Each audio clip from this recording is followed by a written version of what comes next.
talking about democracy, tolerance, and the rule of law, sometimes it's hard to, go deeper and get the concept really in the best way possible. But many a times, many people in very many countries, especially in Africa, leave alone Asia, whose democracy has grown. In Africa and some many parts of the world, democracy has been mistaken to something else.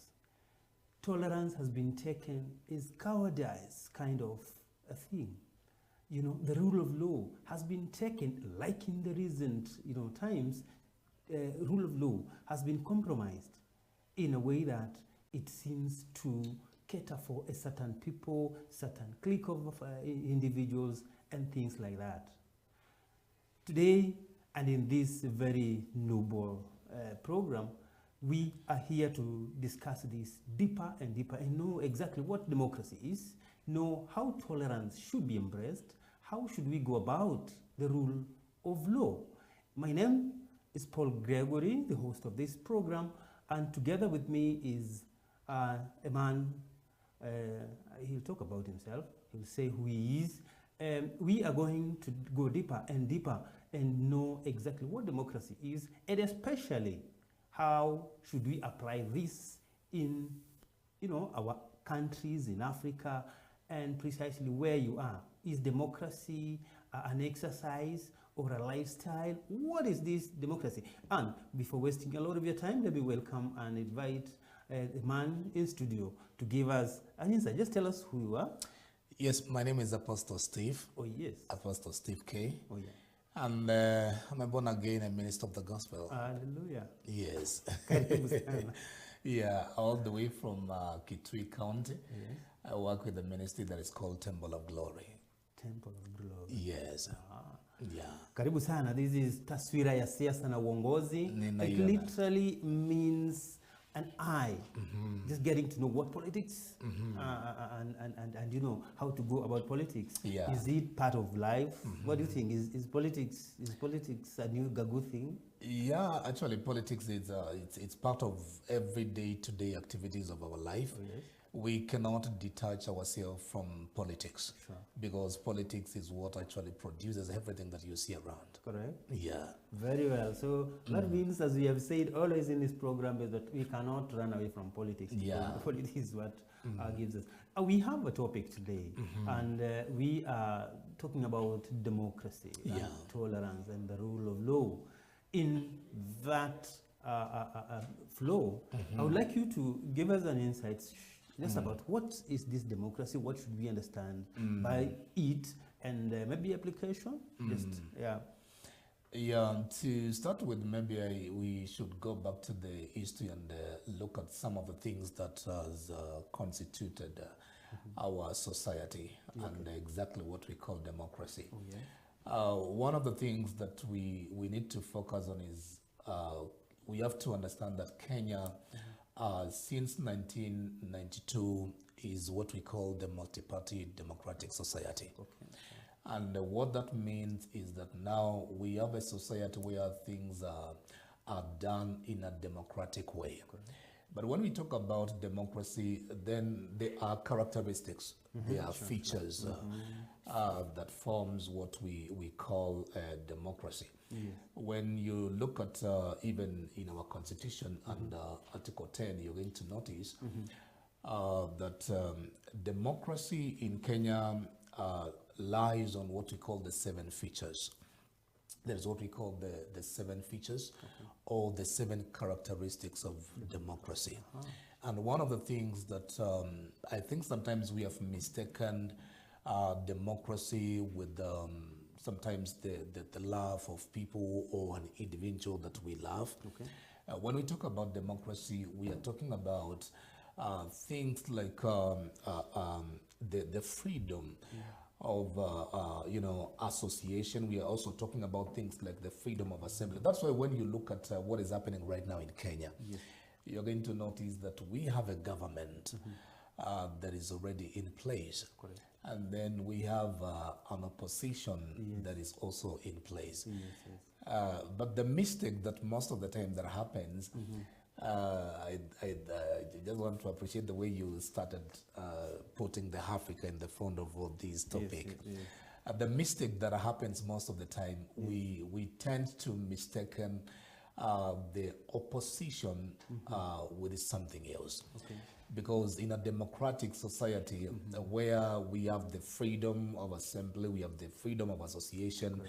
We have the right of owning things, we have the right of voting, the right of citizenship. Opposition is not supposed to act as a body that comes to oppose. That is not really what the opposition is supposed to be doing in a democratic society. Correct. Where we talk about democracy. There is a difference between opposing and correcting. The opposition is supposed to come in place where it can put now the government in check. Correct. Where the government is corrected when it's wrong, where the government is corrected when it does things in a way that is not supposed to be done. So in a democratic society, we are not supposed to have all the time the temperature of kind of politics is like we are fighting every day, every now and then. That is not really what a democratic society looks like. Yes. But that is what you find in most of African countries. Okay. Yeah. Yeah. So when we talk about democracy, we have to understand, we have to go back to the history and understand the word democracy. We have to go back to the history and understand the word democracy.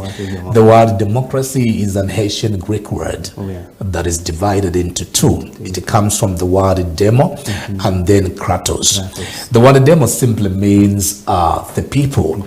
And then the word kratos means to rule. So there is no democracy. In fact, what that means is that democracy is all about ruling by the people. So there is no democracy without having the people participating in decision making. But you see, in Africa, most of the time we think that when we have a leader that we love, when we have a leader that we have, committed ourselves to, that leader must make all the decision. And that is a very big mistake. That leader must, whether he is wrong, whether he is right, whichever direction, whichever stand, whichever decision he takes, because of maybe to me, I can take that one as the lack of understanding or the proper understanding of what democracy is. Then we just follow that person. We just do whatever he says, just because blindly, sometimes so blindly. Yeah. So to me, that is the lack of proper understanding of what democracy is all about. Because if the people are not fully participating in every process that leads into the policy of governing or the system that is going to be constituted, and they just allow the people there, again, don't forget that the constitution says that the supreme power is vested on the people. On the people. So if you are ever going to have a democratic society, then people must always come first. People must always come first. But in Africa, it is the politicians who comes first. In Africa, it is the politicians who comes first. Even when you look at the way our modern politics is played, you can tell from the fact that it is the politicians that comes first, and then the followers then follow, which to me that is contrary to what democracy is all about. Yes, because democracy is all about ruling by the people, and if you are not ruling by the people, and the people are not at the center of every decision that is being made, then there is no democracy. Yes. Very well. I think understanding the word democracy, as you have just said, is demos, people, and kratos, maybe power. To rule of the power. To rule. This also goes down to the people, and the people must be involved.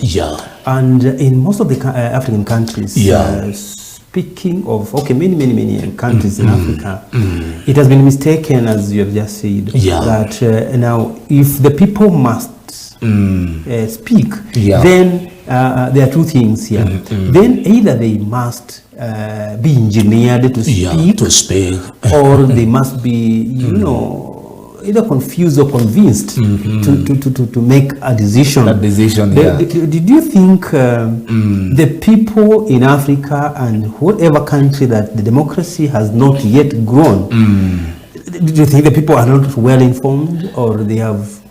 I think I've been around some countries of East Africa to speak of our region here. And I've noticed that the majority of people in our region, they are not really exposed into things to do with the leadership and the governance, where actually the politics plays all these. But when we talk about the politics, again, we are talking about the leaders that we are going to produce, the kind of system of governance that we want in place. I see a lot of insufficiency of information to our people. I see a lot of insufficiency of information to our people, and that is what leads to sometimes you can even see somebody coming up, and even when we talk about vision, that person is visionless. They don't have the vision. But since they have some few coins, in their pocket, then they can even convince people, and the people will follow them in a very bad way. Being a leader is not just being able to influence people to follow you. Being a leader is being in a position where you can influence people in a positive way. So our people are not really in a good position. I don't want to really say that they are not that exposed, but most of our people, or the majority of the people in Africa, their position in politics is not well informed. They are not really well informed. They lack a lot of information. When you look at some countries, like I've been in places like Ghana, that is West Africa.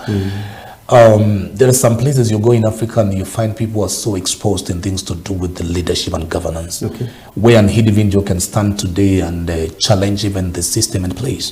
Just an individual, just a citizen, a voter, you see, because these people have been, in power, or maybe considering again a nation like Ghana was the first country in Africa to get independence. Some of those places you go and you find people are so much into wanting to know everything that is happening, whether in the government, whether, like right now we just had an election, and the election was done and everything just came back to normal. If you ask those people that just voted some few months ago whether the government in place is doing what exactly they expected or what they pledged to do, when you ask them about the progress in the government and how things are happening, nobody is actually aware of what is happening, or nobody, sometimes they are not even concerned. Less concerned at all. Less concerned at all. So I see a lot of insufficiency of information, especially in our region. And that means the growth of democracy is being challenged.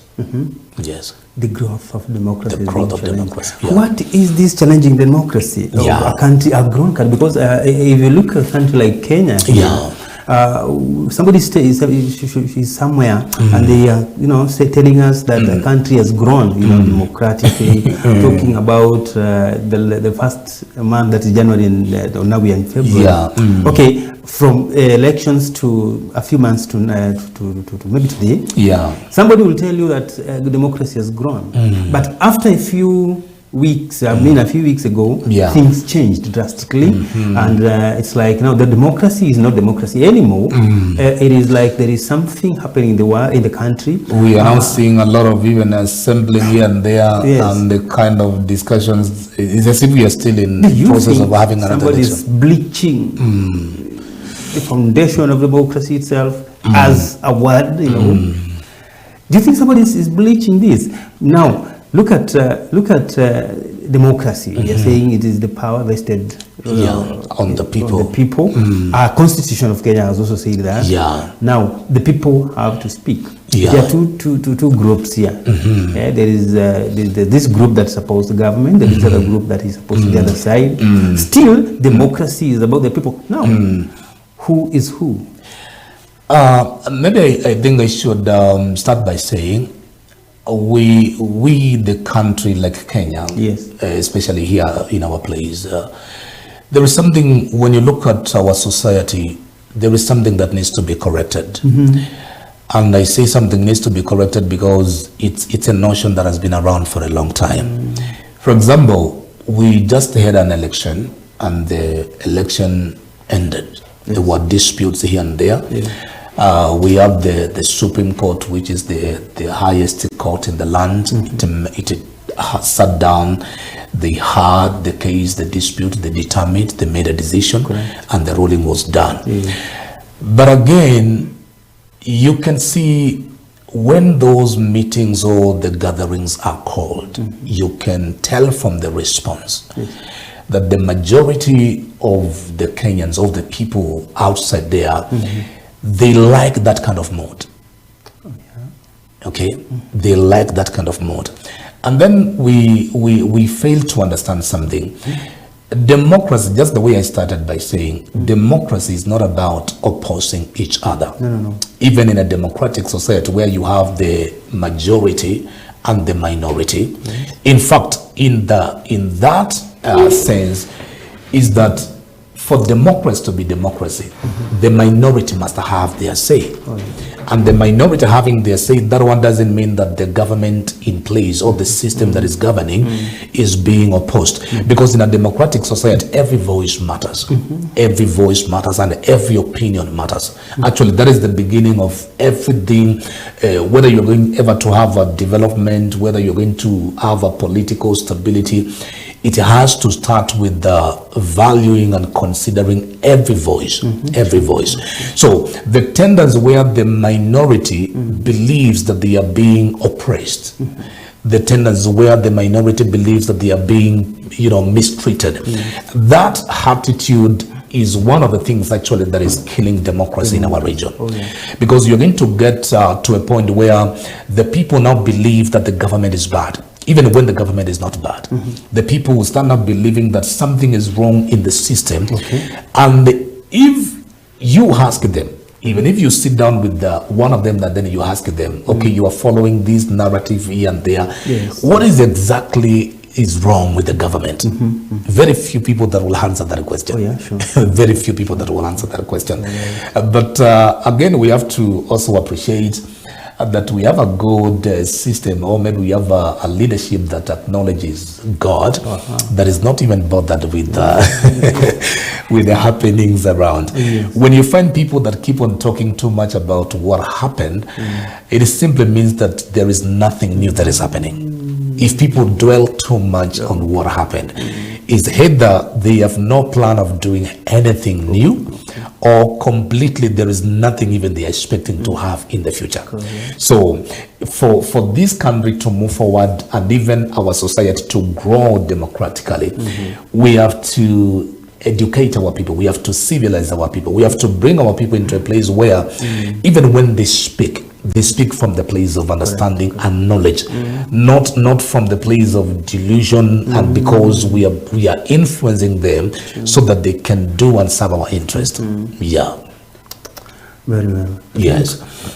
There's a lot that is happening in some people's minds, and in this case we are talking to, let's see, a younger generation that does not really understand all this. And you realize the generation now, a lot of the young people never ever thought of actually voting, literally. And I want to guess it is because maybe their knowledge of democracy, why they should vote, and all this.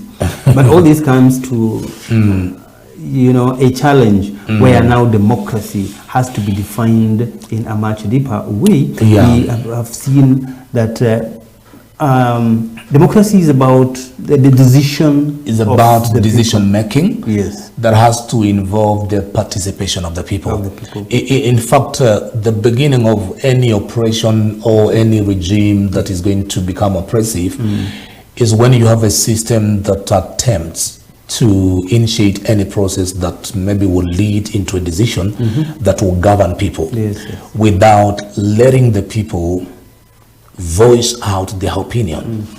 if you're going to have that kind of a system that will sit down, and I think that is one of the things that the Supreme Court highlighted when they were determining the case of BBI. Yes, yes. When you have a system that comes up with the whatever initiative or whatever process that will eventually lead into a decision that will govern people, and the people are not fully involved, people are not, being allowed to voice out their opinion. At that point, that system has become oppressive. That system has become the enemy of democracy. Maybe the younger generation needs to be told that there is no government without the citizen exercising their right. Because if we talk about the power or the supreme or the sovereign power being vested on the people, it means, and that is exactly what the Constitution says, that they can exercise it directly or indirectly by delegating it to the people that will represent them. And that is actually, I think, the six, that comes, that is what you call the right of voting. After being a citizen, then you have the right of voting. That is, I think, number 6 among from the 7 features of characteristics of democracy.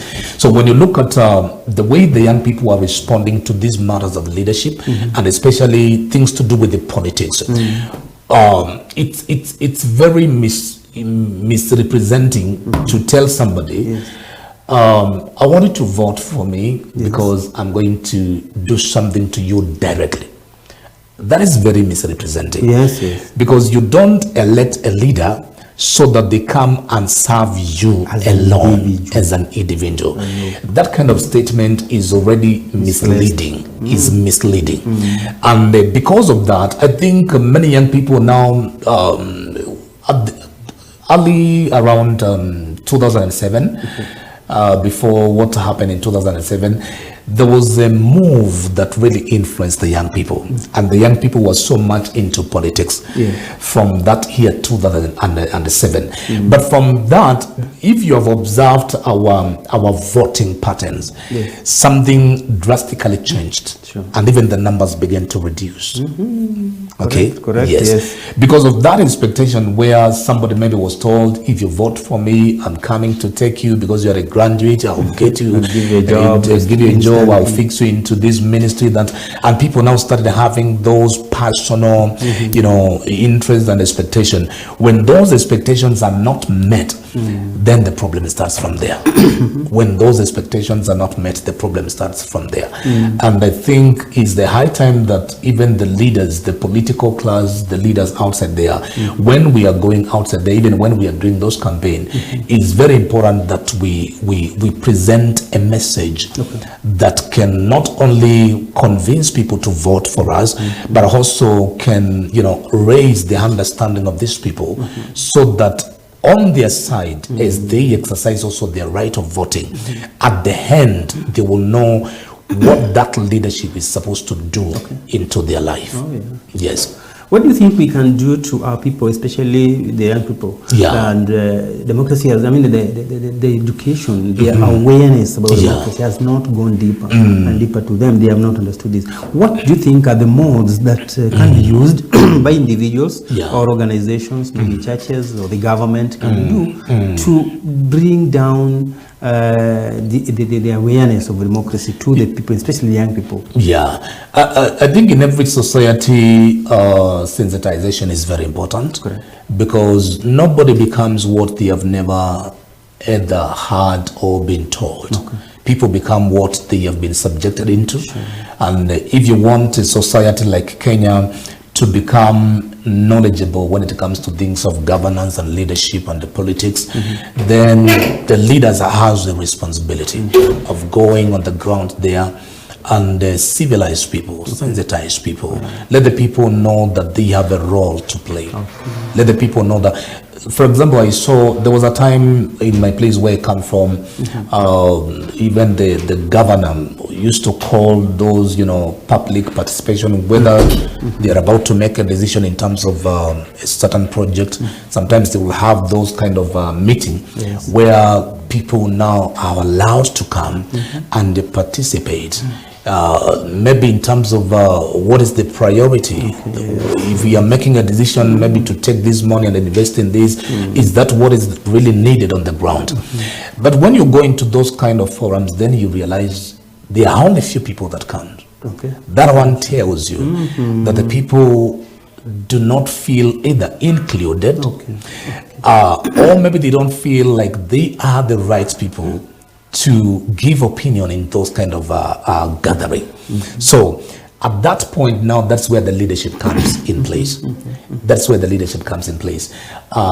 Being a man of God, I have witnessed a lot of things happening in the community, in the society. And many of those things, or some of those things, we cannot blame the people. We cannot. All things rises and falls in the place of leadership. When something is wrong with the leadership, something will be wrong with the following. Yes.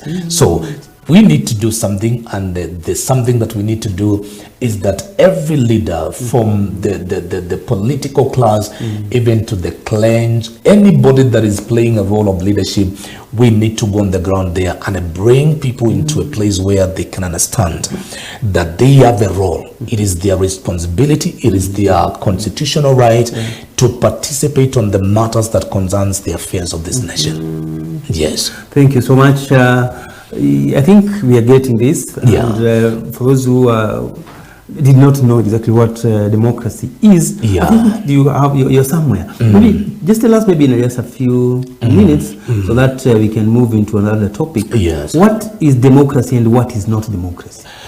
What is democracy and what is not democracy? Democracy is where people are allowed to participate in whatever that concerns the affairs of the nation. What is not democracy is the opposite of that. It is the opposite. I brought this question deliberately, maybe for my viewers to understand, whether if you did cast your vote, then you participated. I want to believe so. I think so. And if you never ever maybe you stayed at home, I think you compromise. Because there are some people who say we voted last time, nothing happened. Actually, that's how we participate without participating in either forming a wrong government or a good government. Let me see something here. Democracy, actually, it started all the way again from the Bible or from the scripture. When you study the history of God with his people, you're going to notice that from the scripture, God intended to be the king over his people. God intended to be the king over his people. But the people, there was a day the people arose and they demanded to have a leadership that they can participate in. The people, it was not the God. It was the people who came to the judge of those days, and the judge was Samuel. Judge, he was a priest. Samuel, he was a priest, he was a judge, and he was also a prophet. Now, it was the people that went to the representative of God, and they said, we want a leadership, we want a system that we the people can participate. So they demanded a king. And actually, that is how the democracy now started from there. From the word go, God never intended to have his people being ruled by systems that can take something from them. God wanted to be the king over his people. And the matter displeased Samuel, and he went before the Lord. And when he prayed, God said, listen to the people. Whatever the people, that's why any leader who leads without listening to the people, that leader very soon is going to find himself irrelevant. Yes. So the people must be involved. The people must be involved. From that day, God said, okay, if the people wants to participate in whatever leadership or system that is going to govern their life, allow them. And that is how now we see the picture of King Saul coming into leadership. And according to the calendar of God, family of Benjamin was not supposed to produce a king. It was from the tribe of Judah that a king was supposed to come. But because the people pressed and the matter became now an urgent matter, then God said, okay, according to my timings, this is not the time that people are supposed to roll themselves or maybe participate in things to do with the leadership. But since the people want to participate, then let us give them the king. Sure. And it was now the leader that was in place by that time, Samuel, who came, when you study the scriptures, 1 Samuel chapter number 8 from verses 4 up to verses 7.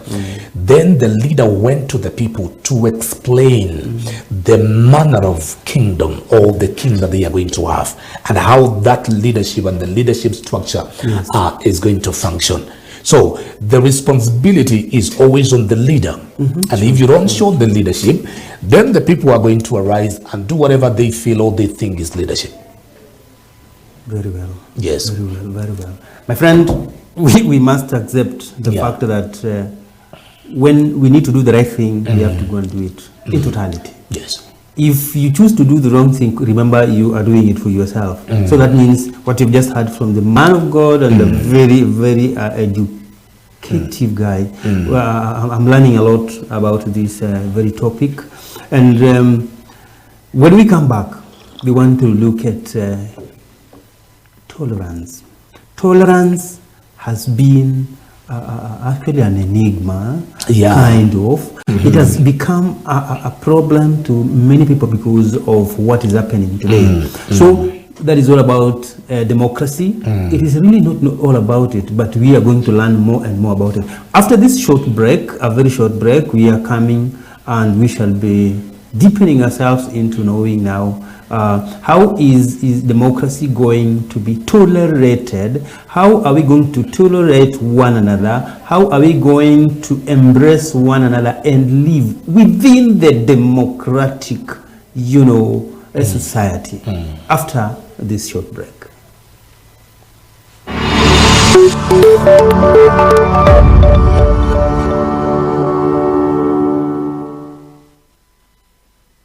The Uongozi Initiative. Uongozi Initiative is under the umbrella of Every Home for Christ. Every Home for Christ is a non-profitable organization that operates in various counties in Kenya, including Mombasa, Kisumu, Nairobi, among others, and is dedicated to sharing the truth and love of Jesus with everyone, everywhere. EHC mission is to serve the church by equipping and mobilizing believers to participate in sharing the truth and the love of Jesus with every person and home on earth. We have ongoing training, prayer mobilization, and outreaches in Kajiado, Machakos, Makueni, Kitui, Kilifi, Watamu, Marsabit, Isiolo, Kisumu, Eldoret, and Western region. The EHC vision that every person on earth would have a genuine opportunity to respond to the truth and the love of Jesus. The three unalterable convictions: the Great Commission, the unity in Christ's body, and the power of prayer. The three unalterable convictions. This is Uongozi Initiative under the umbrella of Every Home for Christ. You can find us on 0741 65 5608. You can also visit our website at www.everyhomeforchristke.org. The Uongozi Initiative, Every Home for Christ. A vibrant workspace has a great impact on your productivity. Looking for a strategically placed office for your business? Here at La Estate Management Limited, we have amazing designed offices, beautifully neat and very secure. These prime offices are located along Mombasa Road near JKIA in Gateway Mall, 4th floor, office number E27A. Our office suites prices range from 150 per hour to 20k per month. We also have plots on sale. Our plots period of payment ranges from 90 to 180 days. We are a registered real estate agent, EARB. Our offices are open from Monday to Friday from 8 a.m. to 5 p.m. Call us on 0740 134 574 or 0712 092 915. You can also email us at laestatelimited@gmail.com. La Estate Management Limited, home of immense property value. Do men say sorry? Do women truly submit? Man is misunderstood by ladies in marriages, and here on Marital Bliss, we shall be trying to see how together, as the ladies, as the men, we can make our marriages work. We shall be live every Saturday at 8 p.m. on Facebook and YouTube channels. And definitely here on Missy TV, I shall be your host, Kim, and my co-host, Soon. Marriage lazima ziwa. Marriage lazima ziwa. So keep it here.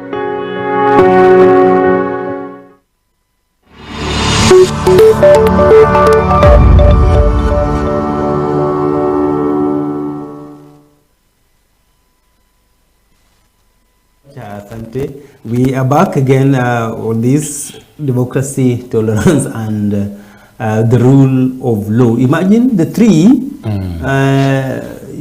lays a foundation for good lifestyle. If you really need to live well, ensure that you are within a good democratic society. You have the tolerance. You have to appreciate and embrace one another, and then of course by keeping the rule of law. Steve, there is this point of people, democracy. Democracy is about leadership. It's about the people making decisions. It's about the people deciding what they want and who they want as their leader, for that matter. But again, there is another thing that comes in, because in any leadership, be it in church, in school, or whatever, there is a group that will not agree with you. Of course. There is a group that will definitely differ with what you're saying. And some will differ because they hate you.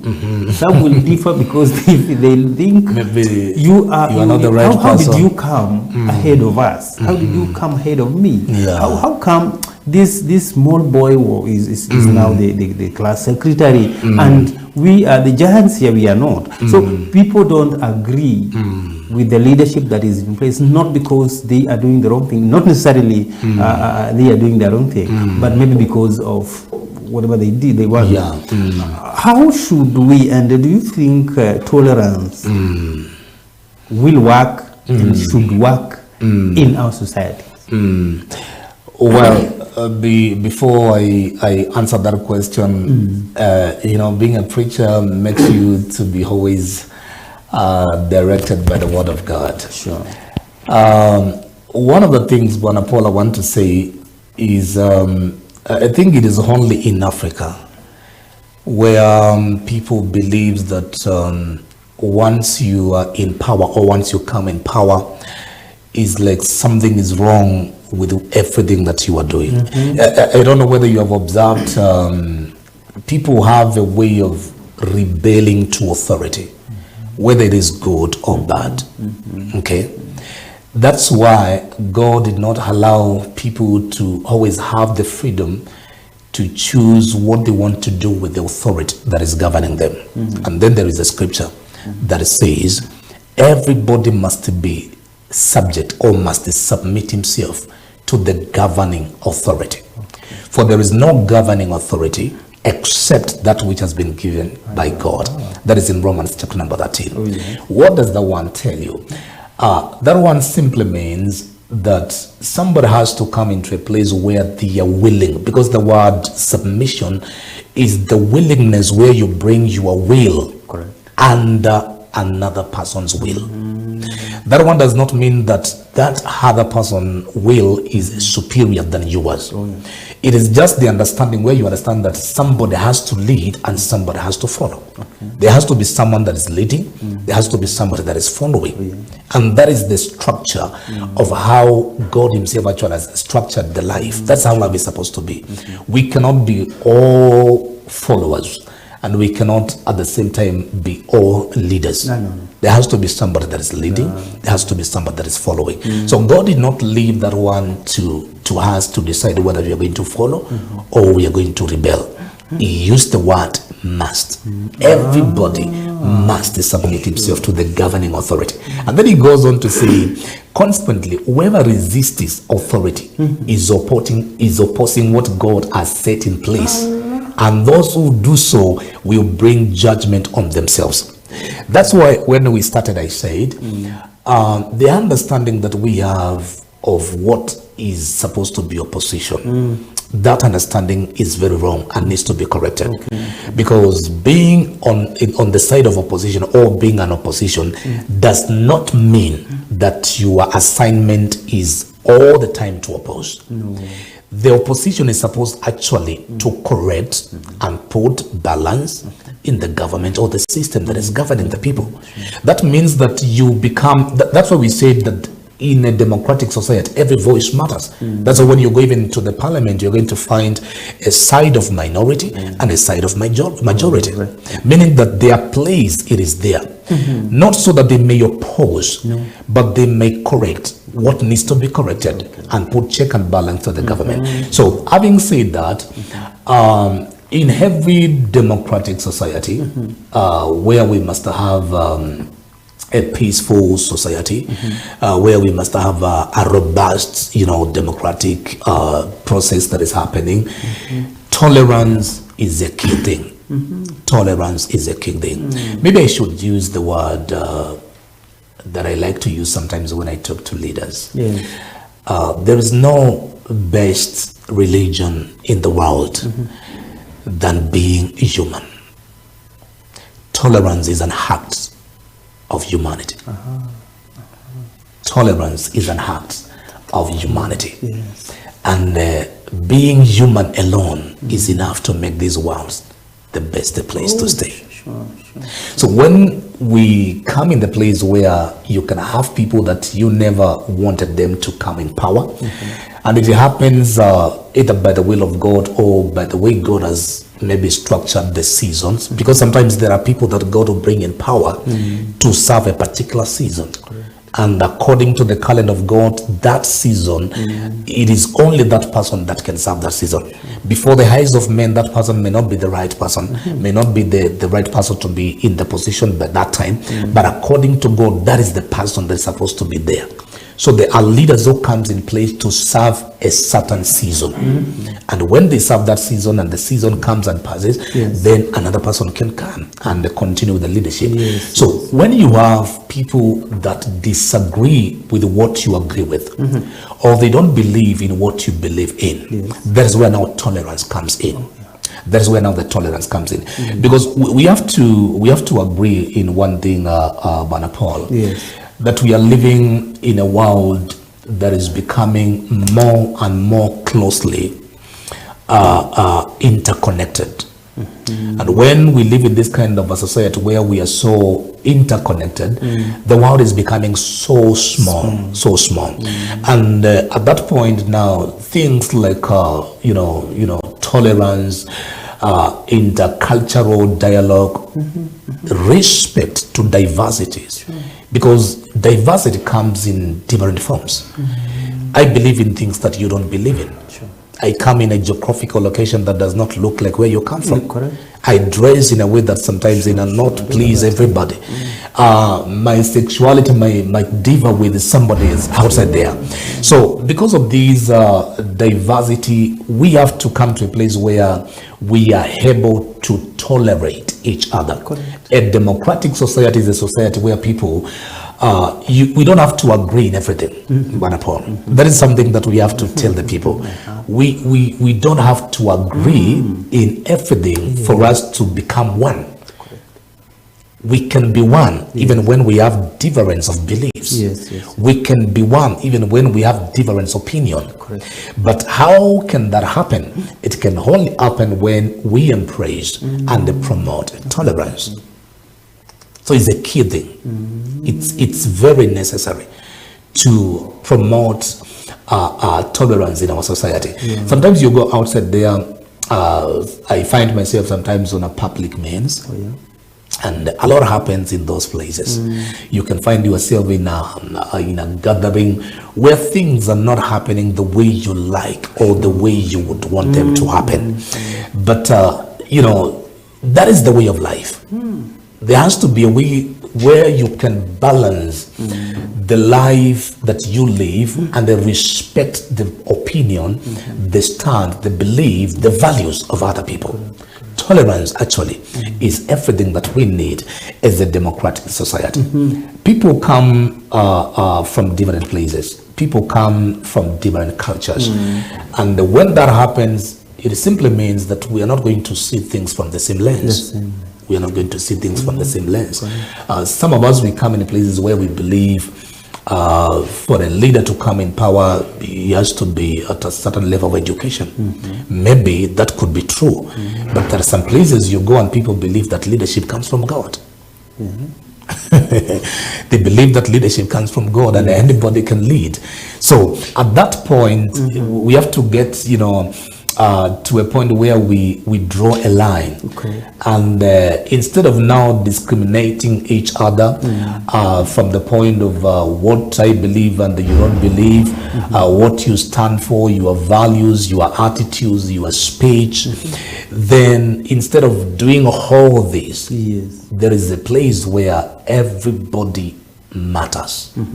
And that place is the place of tolerance. Yes. Tolerance is the key thing in every democratic society.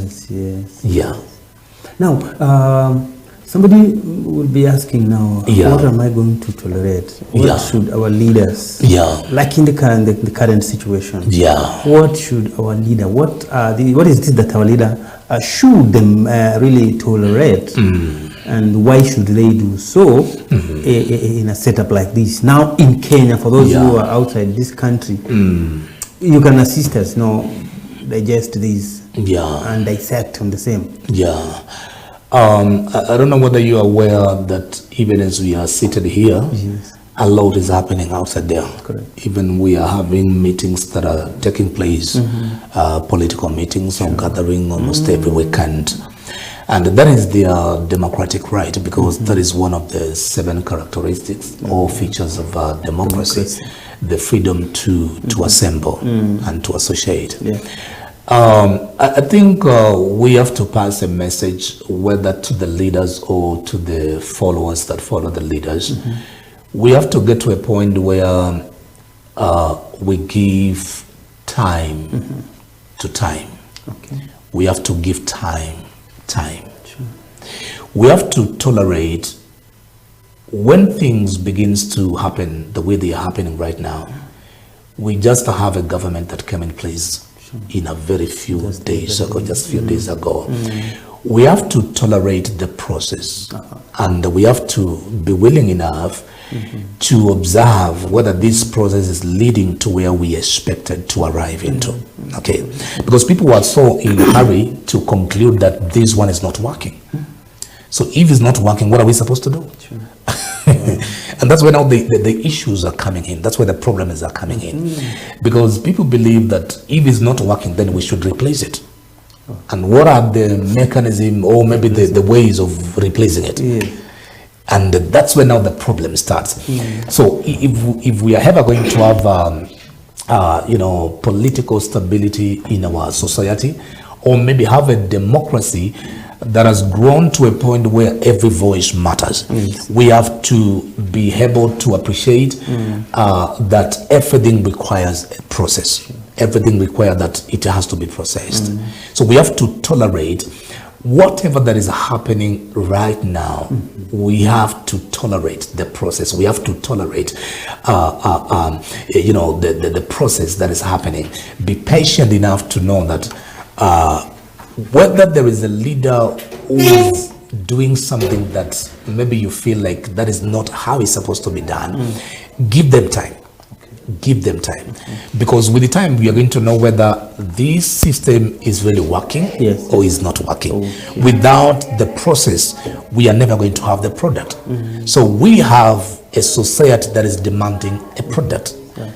And they want a product without a process. They are not allowing the manufacturer or whatever that produces the product to take the journey, the process that is supposed to be undertaken for the product to be produced. So from where I sit as a leader, I think we need to tolerate the fact that we have a system that is in power and everything that is happening happens in process. Number two, again, we have to also appreciate that now we have a voice outside there that is not speaking for the government, but it is speaking for the people. We have a voice that is speaking for the people. Something that to me, it's very important in every democratic society. You know, if you're going to have Uongozi-Paul, people that every time you do something, they just clap for you. Every time you do something, they just, you know, give you a shout of, you know, congratulations. Then it will get to a point and you will stop growing. There will be no growth anymore within you. So the government also needs also to tolerate the fact that there is a voice outside there that is now not only correcting and putting check on everything that is happening to the government, but also trying to open the eyes of the people, so that they may know what should be happening or what is supposed to happen. And if it doesn't happen, then you have the right to demand it. So that's from the side of those who are inside and the side of those who are outside, everyone needs to understand that a position that you have, somebody desire to have that position. And they are never going to congratulate you for everything that you are doing. So tolerate their attitude. Tolerate their attitude. Whether the attitude is coming from the place of understanding or the place of misunderstanding, it has to be tolerated for stability and even economically, you know, for a nation to progress and move. So yes. From what I understand is that whatever the two sides are doing, everybody is right. Everybody is right. In fact, when you look at how things are happening right now, Uongozi-Paul, I don't think that there is anything that has gone beyond how things are supposed to be. No. Nothing. Because hatujaona tairi zinachoma mahali, hatujasikia mahali kuna duka ya mtu imevunja. We are seeing gathering that are coming together and after the end of the speech, they disperse with peace. So to me, that is how it's supposed to be. It is too risky to have a government that is without opposition. It is too risky because that government is going to do everything that it believes that it's right, even when it's not right. Yeah, and that is not even democracy. No. Yeah, it's not democracy. Yeah. Okay. Then I should clap for the two factions. Yeah. And say, really, you are doing your work. They're doing their job. They are really doing their job. Yeah. My problem will come. What you have just mentioned, my problem will come, and the problem of every other person will come when the tires are now losing, you know, value. Instead of making VR to choose what to buy, putting them on the road to Choma. Yeah. I agree with this. And in fact, the other day I picked, because it's good to get the right thing to speak. And I picked a very positive word from one Kalonzo who took his almost 2 to 3 minutes talking about maintaining peace. Be a brother's keeper. Don't go around stealing people's because in the name of attending a rally. So I think it's very important for a government of the day to face an opposition that really puts it on check. And a leader who cannot stand being corrected, that leader has something wrong with him, because every leader, in fact, it is also from the perspective of the scripture. The scripture says that in the multitude of counsel, plans are established. What that means is that sometimes you can be even advised by people that are opposing you. Sure. And if you take whatever they are saying positively and implement it, it's going to work for good on your side. So every leader that really wants to remain relevant in the place of leadership, they will appreciate every voice that comes on their way, whether that voice is coming in a negative way or in a positive way, because that is how leaders remain in power. You have to understand that there are people outside there who are going to capitalize on your mistakes. So if you have nobody that tells you when you go wrong, then an enemy somewhere is taking advantage of that. And there will be a day where you will stand and you will not be able to explain yourself to the people because you couldn't even correct what you were supposed to correct at the right time. So what the opposition is doing, they are doing the right thing. What the government, again, because I didn't hear whether there was a meeting that was cancelled because the government said it cannot happen. Again, the government is sticking very well on their role. What must not happen, Bwana Paul, is to go on the ground there and try to ignite some feelings to the people, where people now start feeling like something more needs to be done, more than what happened or what was done in August. That would be very wrong, because something more than what happened on August, 9th of August, it means that we are going to dethrone a government that has been legally, democratically constituted, and it is in place. And that one cannot happen. I and you know that is impossible. That is impossible. So everything that is happening, it is still within the right, flow. But if it happens that now there will be somebody who comes and they say, okay, you know what, this and this is what is happening. We have witnessed a lot of things happening in Africa. Some countries have attempted even to dethrone the sitting presidents, or even to take a motion to the parliament. All those things, there is nothing wrong with that. If those things are being done within the law, within the constitution, there is nothing wrong with that. That is how you know that a country is growing democratically. For example, when we were done with the election, you saw what happened. People disagreed with the decision of electoral whatever, and they went to the court. And according to the Article 167 of our Constitution, allows the Supreme Court, which is the highest court in our land, to hear the disputes that concerns the presidential election. And they sat down and they heard and they determined.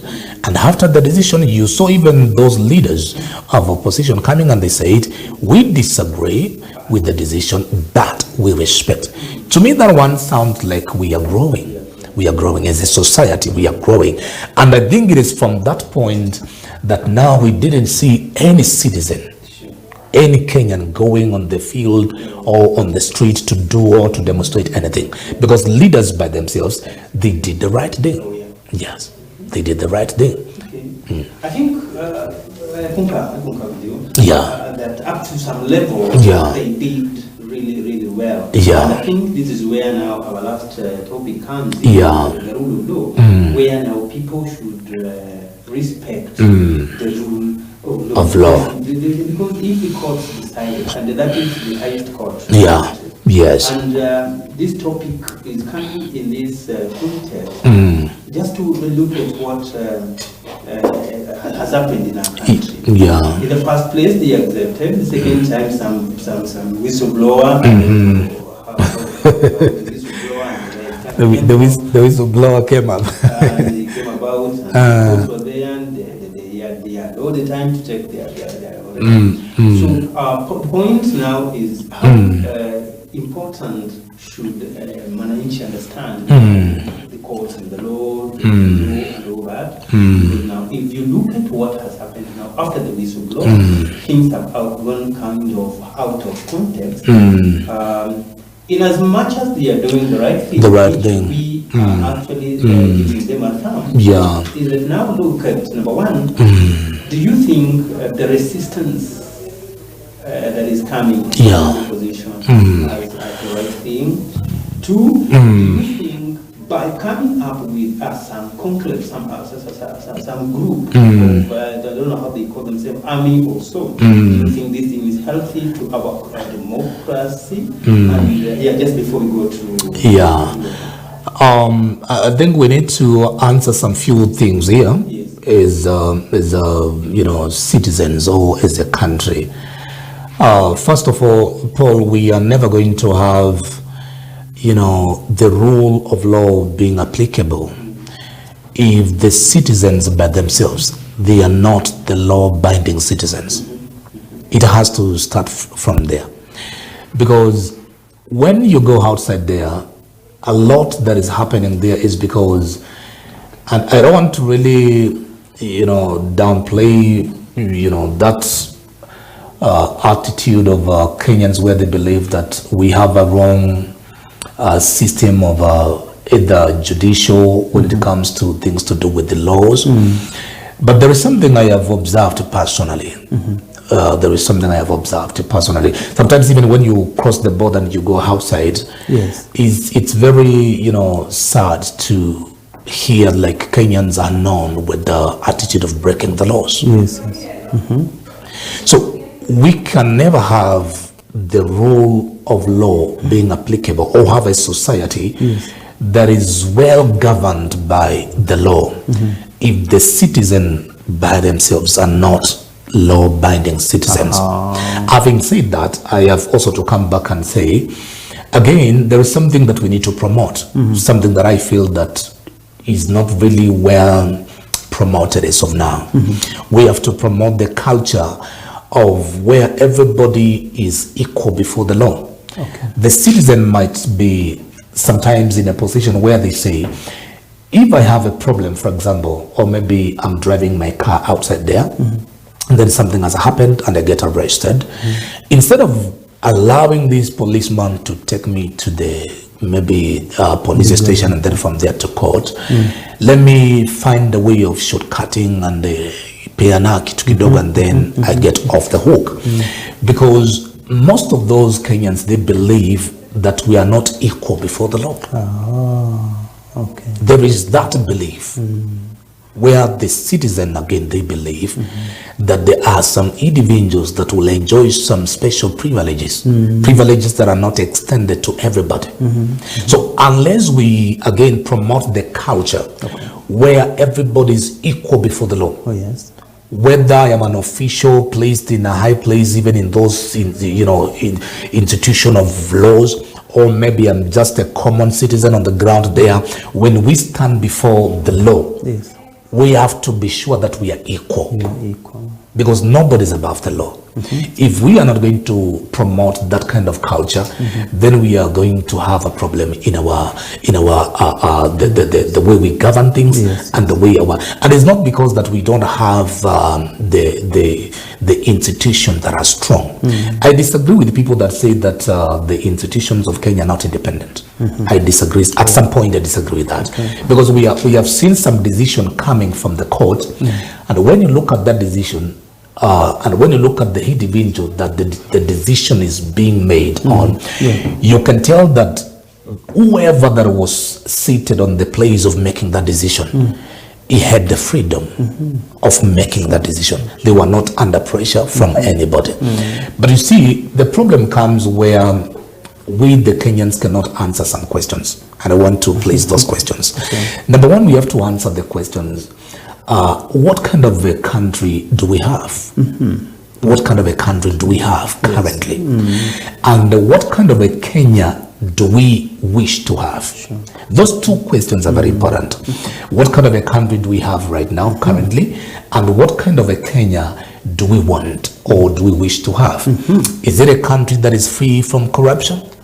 Is it a Kenya that we are free from illiteracy and poverty? Is it a country that we are free from oppression? Or maybe a country that we are, where the healthcare is affordable? Is it a country where you can wake up tomorrow and go into a place or the office of government and you are served without any discrimination? If that is the country that we want, if that is the Kenya that we want, then promoting the rule of law or the culture of the rule of law is very necessary. Is very necessary. And it has to start with the citizen themselves. It has again to touch with the leadership, because again, going back, because the subject keeps on taking us back where we started, democracy rests upon the three pillars. Okay. And the first one is the executive, and the second one is the legislature, and the third one is the judiciary, and maybe those independent tribunals that will be established. So when we don't have those institutions, or maybe we have them and they are not independent, or they are not strong enough, even the things like democracy, or the stability of things like having a political stability, they are not going to be easy to achieve. Yes. So institutions that deals with the law by themselves, they have to be legally regulated, where we have to be sure that when I stand before the law with the man that has money or maybe is in power, and I am just an ordinary citizen there, I must be in a position where I feel that we are equal. You can imagine when you have a problem with somebody who can just be represented by 5 lawyers. Wow. And you yourself, you cannot even afford one. You cannot even afford one. Even getting yourself to the place where you can hire a lawyer is a problem. Okay? So at that point, there has to be an assurance that everybody that comes before the law is below the law, and the law is above. If that is the culture that we are going to subscribe into, then the rule of law is going to be a dream that is very possible to achieve. Yeah, this is very deep. Yes. This is very deep. Yes. Somebody will be asking. Yes. The same, because we've had a journey from the first constitution to amendments here and there, and then to 2010 where we got a new constitution was promulgated, and we already have a constitution in place. Now there are individuals who participated in coming up with this constitution. Yes. They are very individuals who were there, promulgating it, of course, through the president. We were there, they were there, those who participated. The constitution has started working 10 years ago, I believe. Yeah. Plus. Almost 10 years now, plus. the same individuals, the same leaders who worked on this constitution, please don't misquote me, the same leaders who participated in writing the constitution are the same now that are telling us. They told us last time this constitution is perfect. This is the best constitution we have ever had. In this country. Now the same people have come to say now the constitution through the decisions that I think judges and the judiciary read their decisions, the decision on determining cases through the constitution. I wonder personally whether these people are the same people. Are they the same people who wrote the same constitution? And they're coming to say now we don't need this. Something is wrong with this. Something is wrong with this. There is something there is a term we use, we as scriptural people or theologian people, we say that truth is progressive. Truth is progressive. What was true yesterday might not be true tomorrow. Allah. How come? And but Paul, you have to agree with me. Yes. That there are certain things that you used to believe that is the right thing. Yes. Maybe some 10 years ago, maybe 15 years ago, looking at you at your age, you have grown up. Yeah. And at some point now, you don't really believe that whatever you believed in 10 years ago was the entire truth, or that thing was entirely truth. Yeah. What I'm trying to, there is a point I want to drive out here. Even the government itself is also a subject to the existing laws. But when we talk about constitution, one of the reasons why we have the Supreme Court, it's so that we can have a body or the institution that can deal with what we call the interpretations when things touches on either the application of constitution or maybe something that is coming from the Court of Appeal and that thing touches on constitution. That is the reason why we have that court that is called the Supreme Court, because they deal with the interpretation of constitution most of the time.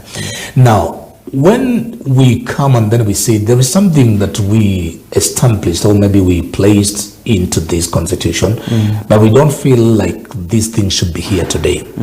Well, that's a very good conversation. But we have again to relook at when we made the decision to have it there.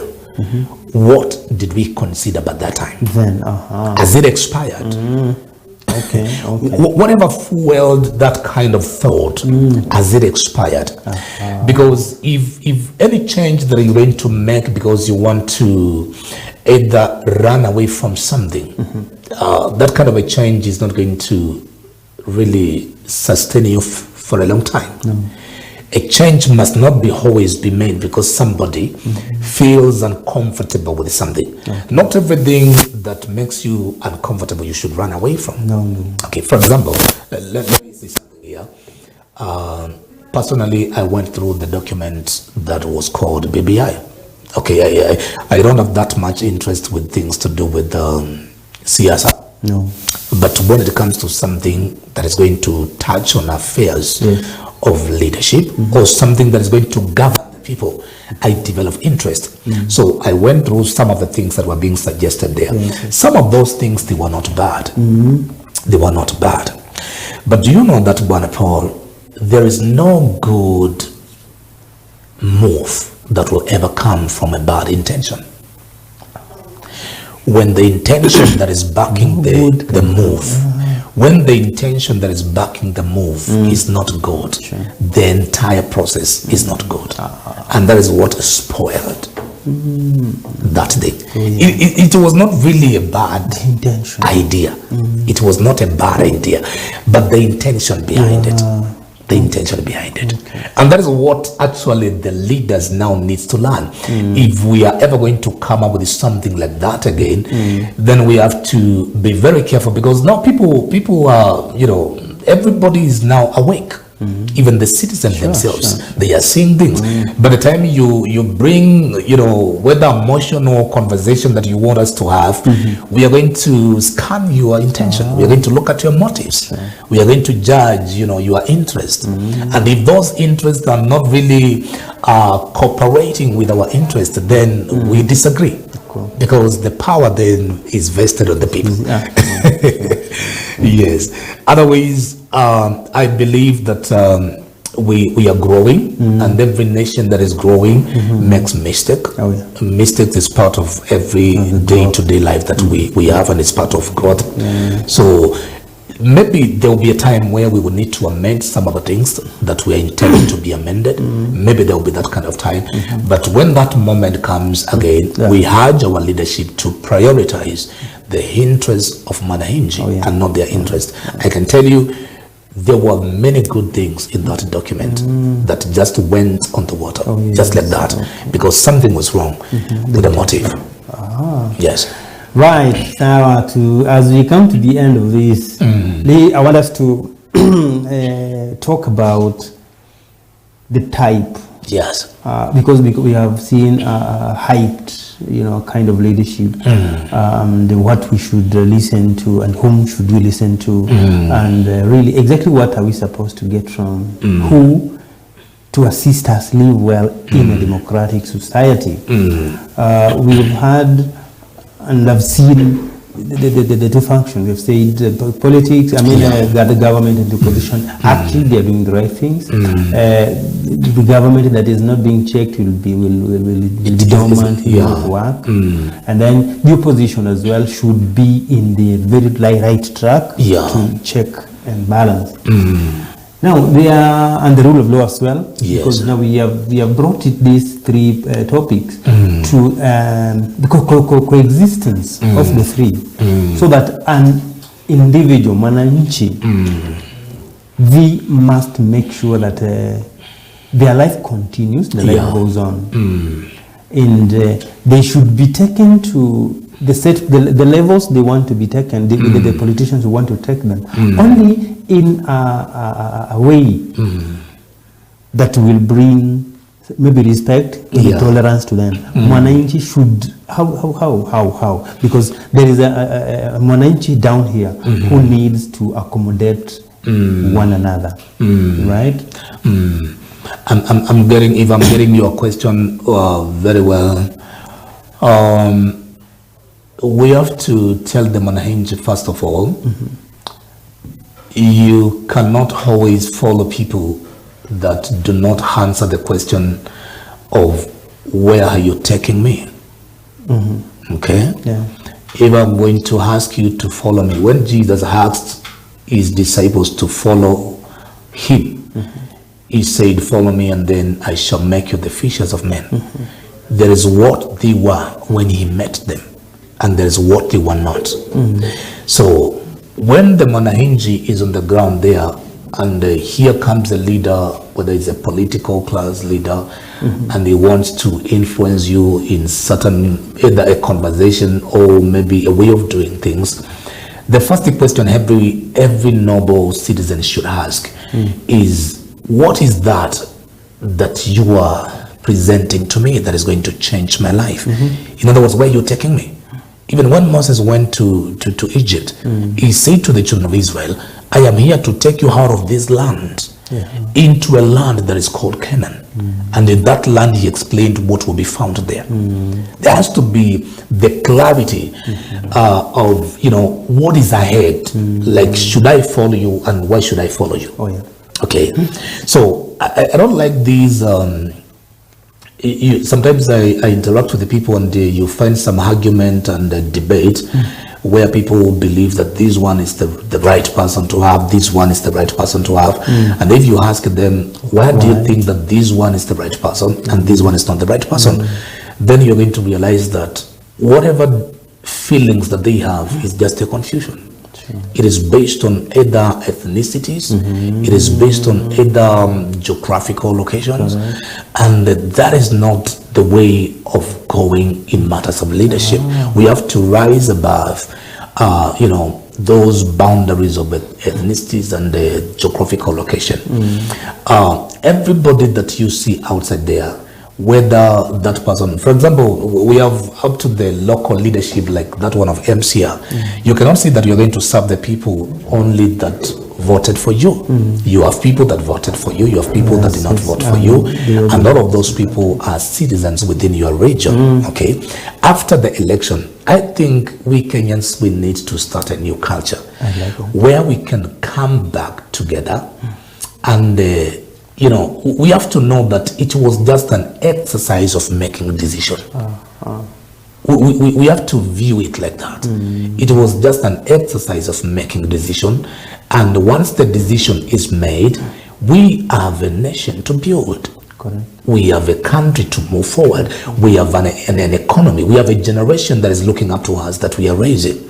So we cannot, like the way I started, I said that when you find people that dwell too much on what happened, they don't have the current affair. They don't have any current affair. They don't have any current affair. So the beginning... They're dwelling on the past. Yeah, that's why they dwell too much on the past. The way of accommodating each other starts where we now start looking at what is ahead of us and what can we do to make that picture ahead of us a reality. When we begin to focus like that, when we begin to approach our things from that lens, then unity is going to become very possible. And it's going to be a very achievable dream, because we are all fighting one enemy, poverty. We have to fight it. Yes. The shop that I buy the bread is the same shop, maybe the follower of opposition buys the bread. Correct. We don't have different price of bread. We are all having the same hit of economy. So we have to get to a point where we have to know, after the decision, then we have to work with the decision that we have on the table. Very well. Yes. Thank you so much. Now, I won't stop this without mentioning the current affairs. The current are just in line with democracy and tolerance, Apostle Steve. Yes. In line with democracy and tolerance, we have the opposition. Yes. A very strong opposition in Kenya. We used to have a government in place. I also believe it is strong because the difference is 200,000 going by the decision. The decision that was made in August. August. So if just maybe that's said and done, there have been a meeting. The president has been meeting the Kenyans, for that matter. Of course, they are Kenyans from the opposition. 36 members of parliament, and another 30. Is it 10 or 30? Around 40 now.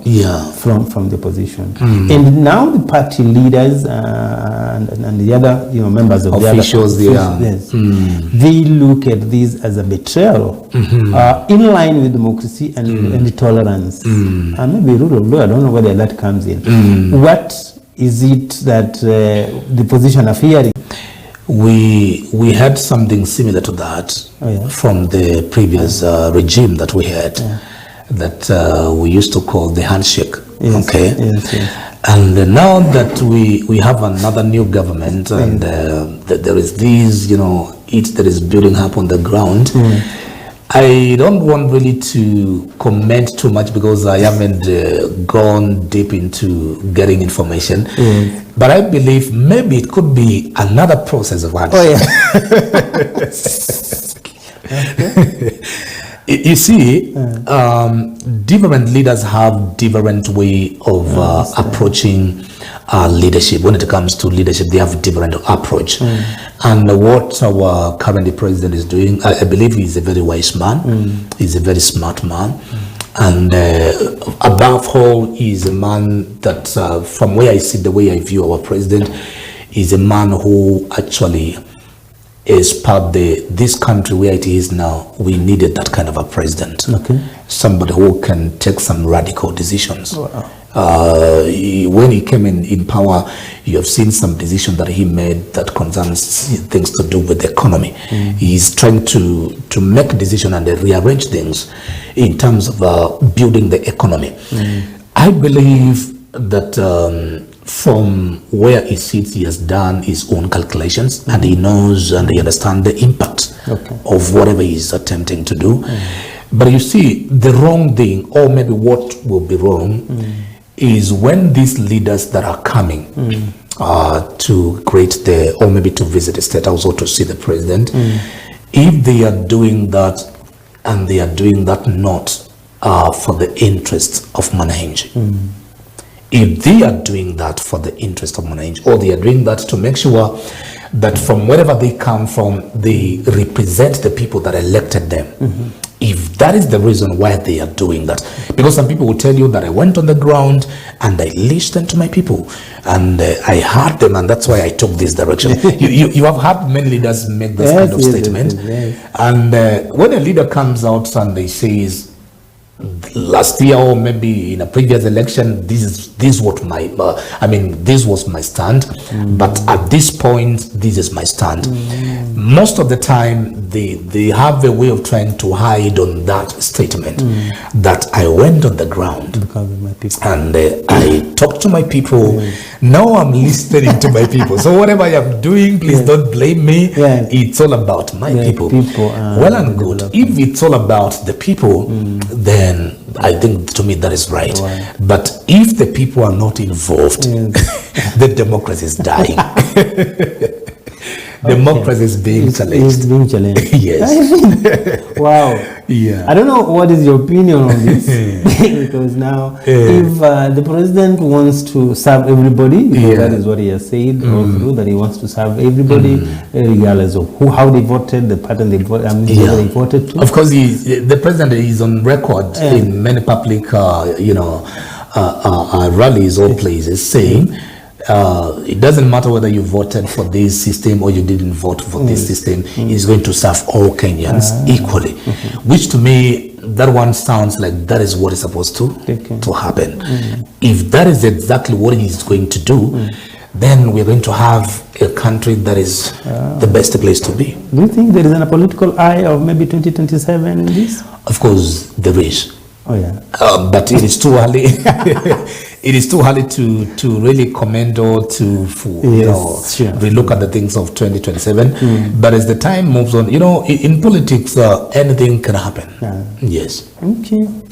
Very well. I think we have captured all that, but it is also important for every mwananchi to know their roles. It is very important for every mwananchi to know why they are being lured maybe to attend rallies.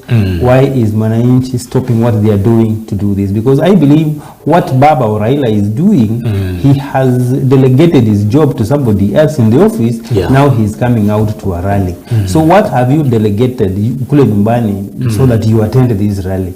Or you have come to the rally together with your family, I'm not against that. All I mean is, let us all be responsible and really be where we are supposed to be. I mean, as we come to the end of this, the church has been blamed by the same opposition that the church is so much into the government of the day, and that there is a lot of speaking in tongues within the state house and such like stuffs.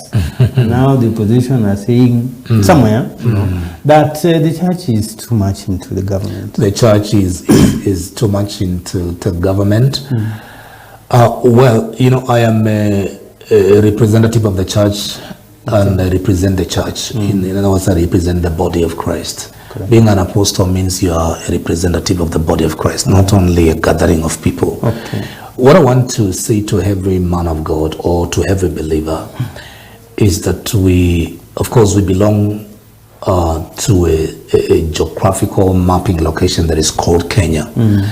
And we have to be mindful of everything that happens within this place since we are still here. But some of the things that we are witnessing then from the clergymen or the men of cloth, they are not really consistent with the call that we were called. Because if today I get an invitation to go and see the president, I will have to ask myself, what message from the Lord am I taking to State House? Not because that is my office.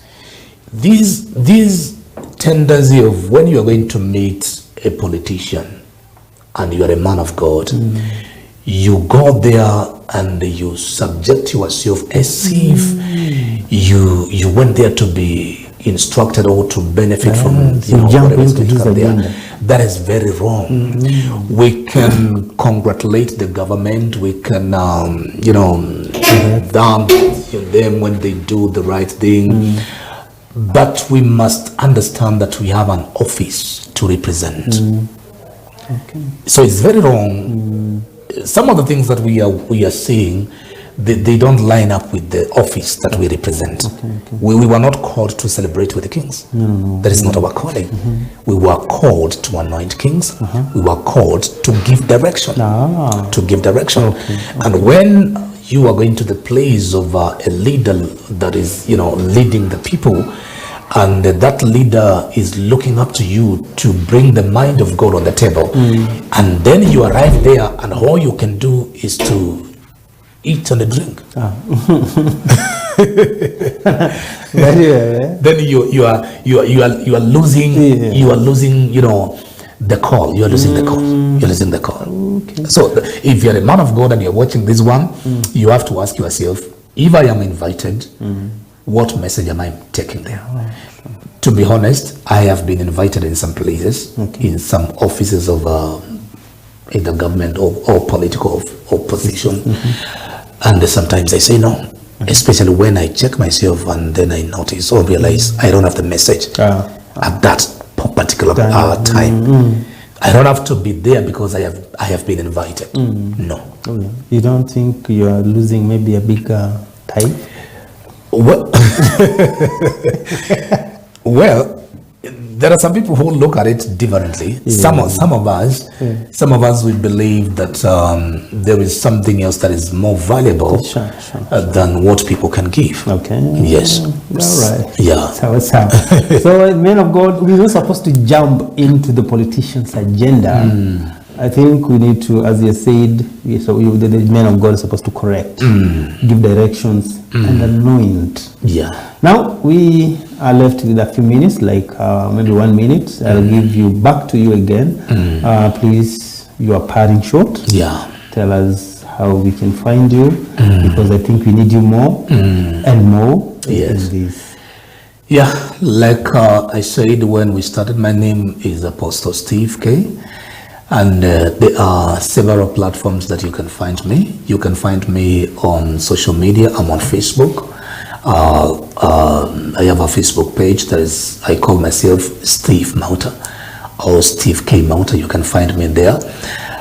You can also find me on YouTube. I'm also a gospel musician, apart from being a preacher. Okay. So if you go on YouTube and you search Apostle Steve K, you are going to find me there. Okay. And those who are coming from my region all the way from Kitui, you can find me from Kitui. Yeah. We have a place where we fellowship that's called Temple of Glory, just along the Mombasa-Kibwezi Road. Actually, the new tarmac road that the previous regime did. Okay. So those are the places that I can be found. And in the case of maybe somebody wants to reach me direct, I have a phone number that I don't mind to give even on here. And the people can also reach me through 0728 438 034. 0728 438 034. Yes. Well, very well. Okay, we know the phone numbers don't just communicate in calls. Text messages. You can also do the other thing. That's the most effective way of communicating with me. Sure.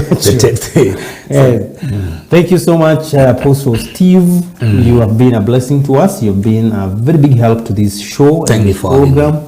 We look forward to have you again and again, because democracy, rule of law, and tolerance must be, be driven deeper and deeper into the people to understand what we really need to know about what God needs from us. Due to time, I think we come to the end of this show, and we come to you every Thursday from 7:30 to 9. We shall also have the same program repeated, and you'll be in a position to get all this. That is Nisi television, Facebook, in YouTube the same.